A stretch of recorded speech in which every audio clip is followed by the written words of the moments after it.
up mga marites? Natawa ako doon sa nag-viral ba yung pasakay na siyang eroplano. Tapos umiyak siya na nagmamakawa na gusto na niyang lumabas ba. Ewan ko, hindi ko maintindihan, matawa ba ako sa kanya o maluoy. So mga baguhan siya na, mga first timer pa lang na gusto mag-abroad. Alalahanin ninyo, isipin ninyo ng daghan na bisis ba na gaano kahirap, gaano kamingaw mag-abroad. Nasa training pa lang kayo, tinitraining lang kayo ng mga agency kung saan kayo para maging matatag ang loob ninyo. Nangyari, nasa eroplano ka pa lang sasakay papunta sa kung saan kang bansa, umiiyak na nagmamakaawa na gusto niyang bumaba. Hindi madali maging abroad. Pero sa dami-daming nag-abroad, sa dami-dami ng naging kasabay ko, parang first time akong nakarinig sa balita o sa Facebook news na ganun ang reaksyon ng isang kababayan or isang kapwa na sasakay ng eroplano. Siguro may trauma din siya or siguro takot siya sa mga sasakyan na lumilipad, di ba? Kasi yung reaction niya hindi ko alam kung ako'y maaawa o magagalit. Basta na nakita ko sa kanya, hindi ko mapaliwanag yung sarili ko o ganun. Kaya kayo na mga gusto mag-abroad, isipin ninyo ng daghan na beses ba? Kasi dito sa abroad, hindi kayo tutulungan ng amo ninyo. Bihira na lang yung amo na tutulungan pa kayo, bibigyan pa kayo ng instruction. Pagpupunta kayo sa bansa na hindi sila marunong mag-English at saka kayo rin hindi ninyo alam yung lingwahe nila. Napakahirap talaga. Hindi madali maging isang OFW, pero para sa makatulong tayo sa pamilya natin, iba din na yung oras doon kung saang bansa ka pupunta. Maliban na lang dito sa Asian country like dito sa Hong Kong kasi parehas lang ng time sa Pilipinas. Yun ang kagandahan dito sa Hong Kong. Pero pag nasa Middle East ka, iba yung oras nila doon.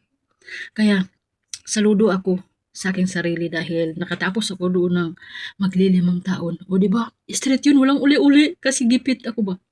Sabi ko, nung first time ako, sumakay ako ng barko. Nagbarko kami, pinabarko, kuripot man yung agency namin, nagbarko. Tumingin ako sa labas. Hindi ko maintindihan kung ano yung nararamdaman ko.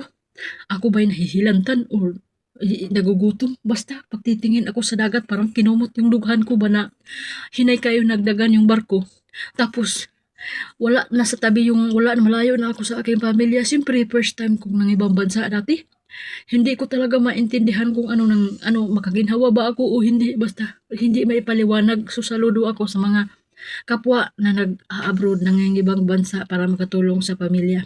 Sana ang lahat ng magpunta sa ibang bansa, matupad lahat ng mga gustong abutin at saka maging ligtas. Kasi hindi talaga siya pero kahit na ako nandito na sa Hong Kong, pabalik-balik na akong umuwi ng Pinas, hindi ko man maipakita sa aking mga anak, sa aking pamilya na tumutulo yung aking luha. Pagdating ng aking upuan sa bus, magtulo yung luha ko ba na hindi ko talaga siya mapigilan. Magtulo lang siya ng magtulo na hindi ko maintindihan kung ako ba'y gustong mabalik or gustong magpunta ng abroad. Basta magtulo lang yung luha ko na, yung magtulo ng luha na ayaw nang magundang, ganun ang nangyari. Kaya kung kayo dyan na may ano pa kayo, may pagkakitaan sa Pilipinas na hindi lang yung pag-a-abroad kasi lahat ngayon maraming gustong mag-abroad dahil sa hirap ng buhay.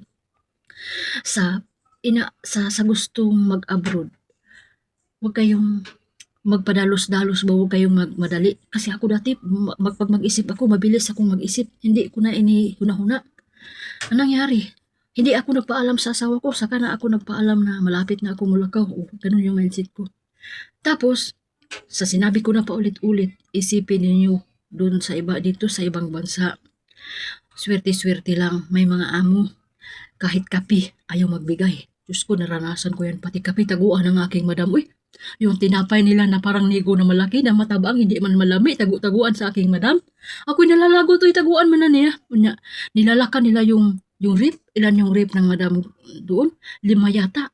Kasi basta marami silang kayamanan doon. May lock talaga yan. Yung pintuan, yung kitchen minsan nilalakan. Paano ako makainom ng tubig? Naglikramo ako eh. Ano ba yan? Ito ba? Mag-uli na lang ako sa amin kasi sirado man lahat. Ano bang gagawin ko dito? Mamatay ako dito. Sa uwi ako sa Pilipinas, makahanap pa ako ng trabaho, makasama pa ako ng aking pamilya. Dito, magantay ako kung kailan magbata si mama. Mamatay ako sa gutom, hindi ako mamatay sa trabaho. Sinabi kong ganoon sa baba ko kasi yung mama ko, yung asawa ng baba, mama din ang tawag ko. Sobrang lalo niya ba? kung magbigay minsan ng pagkain, yung isang hiwa lang, pero malaki-laki naman konti. Yung kanin, marami yung kanin na ibigay niya kasi abundado ng kanin.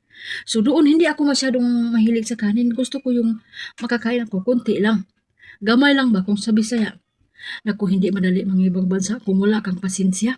Mabubuang ka doon kasi hindi mo sila maintindihan, hindi ka nila maintindihan. Maghalo-halo na yung mga iniisip mo nga gipanghuna-huna na mabuang ka na doon, huwag kang mag-abroad kung mahina yung kalooban mo.